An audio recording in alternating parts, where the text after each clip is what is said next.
Okay, so I'm back with another episode. This time I'll share with you guys that I can actually connect my bike com, my Garmin Edge 540 to my TACX trainer, right? And I can actually load some GPX or any workouts that I've set on my bike com, right? And it will basically just talk to the trainer, and the resistance and everything will just basically automatically map out. Yeah, so pretty smart in a way. I guess that's one of the reasons why they call it smart trainer.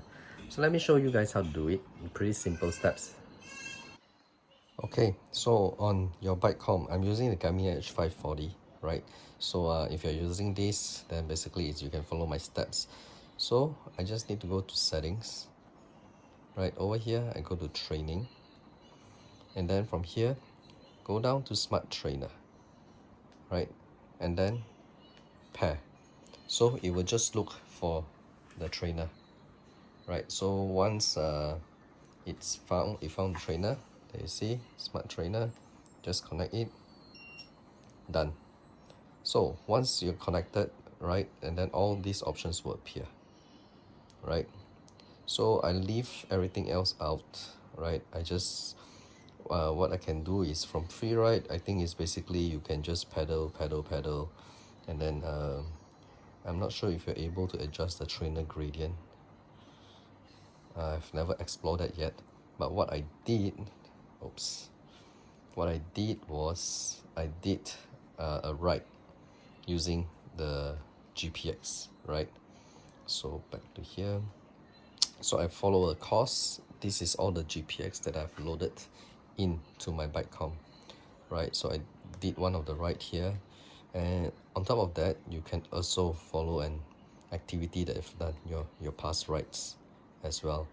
I think it saves up quite a while as well. I have up to December last year, not bad, right? Yeah. And then of course, if you have a workout that you created in Garmin Connect, or you have a workout that you selected in Garmin Connect, you can, when you sync it over to your bike com, then of course you can do it as well. In terms of the resistance, the gradients, and the power, I never do anything. I just leave it as default. Yeah, so it's pretty interesting. So I've tried the ride, a Putrajaya loop ride. Yeah, pretty interesting actually. Right, so I did the ride, the Putrajaya loop. So the only thing is, we started off is pretty accurate, right? Because I roll out from 16 Sierra, right? Immediately right after downhill, there's a little bit of climb, so the simulation was fantastic. Flat wise, yeah, nothing much, right? Because it's just flat. Most of the PNR, the Putrajaya loop is basically flat. A little bit of climb at Bukit Bangang, and then while heading back to 16 Sierra, there's a little bit of short climb. But the only thing that I find is, maybe it's because of the GPX, right? The gradient or the resistance when I climb Bukit Bangang is not that accurate. Yeah, I haven't tried to ride based on my previous activity, right? So if activity wise, I guess it might be a little bit more accurate because it's the actual ride that I did, right? Maybe the bike com is able to capture that data, right? But on the GPX wise, when I go to Bukit Bangang, it's actually too easy already. Yeah, so the resistance is not as real as on the road. But in flat wise, no issue with that. Yeah, flat, because it's just flat only, right? So not much resistance over there. It's just a matter of how much power you can put up to pedal at a certain speed, right? Yeah, in terms of descent downhill, yeah, it's pretty accurate. You can just let it roll as well if you want to rest a while, because if you keep pedaling yourself for like 40 km plus non-stop, yeah, it can be a little bit tiring, right?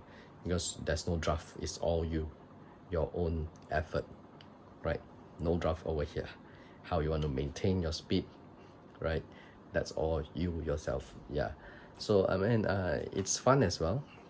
So yeah, like if you're like, for myself, I'm going up for the Fraser KOM event that's gonna happen on the 15th, I think, of September, right? So instead of driving there, I can load up the GPX. Hopefully it's a little bit accurate, or I can just refer to my previous activity, right? Yeah, then from there I can, you know, do a simulation training, right, from Kuala Lumpur Baru to Gap and then up to the peak. Yeah, so I think it's one of the way that you can train yourself to an actual route, if, you know, for any events that you are participating, right? Or even like you're planning a route to somewhere, a new place you have never been before. You want to feel how it goes, right? What's the climb, where's the flat, yeah, stuff like that. I think this probably helps. Yeah.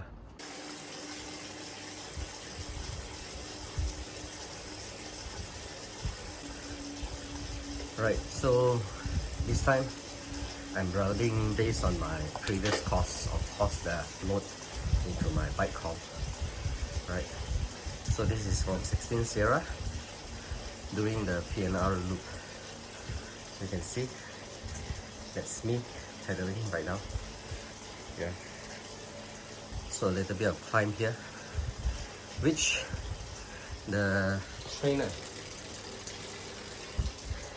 also synchronized very nicely.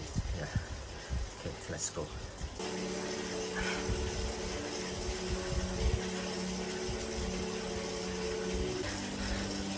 The resistance is so much tougher on the trainer compared to on the road, man. Tough. Let's go. Yeah, when it comes to climb, I think the data is not really accurate because it feels fairly easy. This is a climb from Putrajaya Highway heading back to 16 Sierra. That corner into SKEE. Too easy there. Yeah, the last climb. Okay, done. Putrajaya loop 40 km, averaging about 32 km per hour. Save this.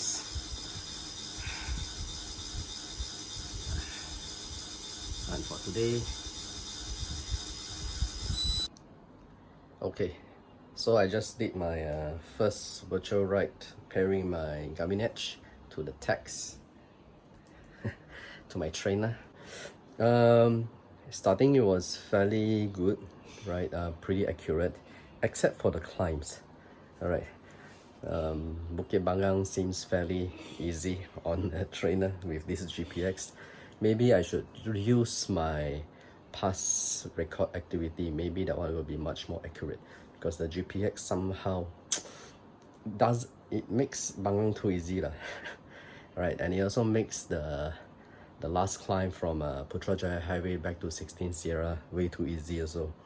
So I think in terms of the gradient or the resistance over there is not that accurate. In terms of flat, no complaints, right? Flat is basically just flat ma. You just use your leg and pedal. Yeah, so distance wise it's pretty okay, right? Yeah, it's just that instead of looking at the big screen, I just look at the bike comp. Yeah, the small screen here because I'm just using a 540. So I think yeah, that's it. So it's my first ride, first GPX virtual ride using my bike comp paired to the trainer. Yeah, I think that's good enough. If you don't want to subscribe to TACX just to get that interface to pay the USD $10 a month, I think this is doable also. Yeah, and in a way it's pretty real because imagine, like, usually when you're on the road you look at your bike comp, right? Yeah, just look at your bike comp only. Yeah, now I feel the 540 is a little bit small, but it's okay, it does the work, right? So yeah, that's all for this ride. Thanks for watching. Bye bye.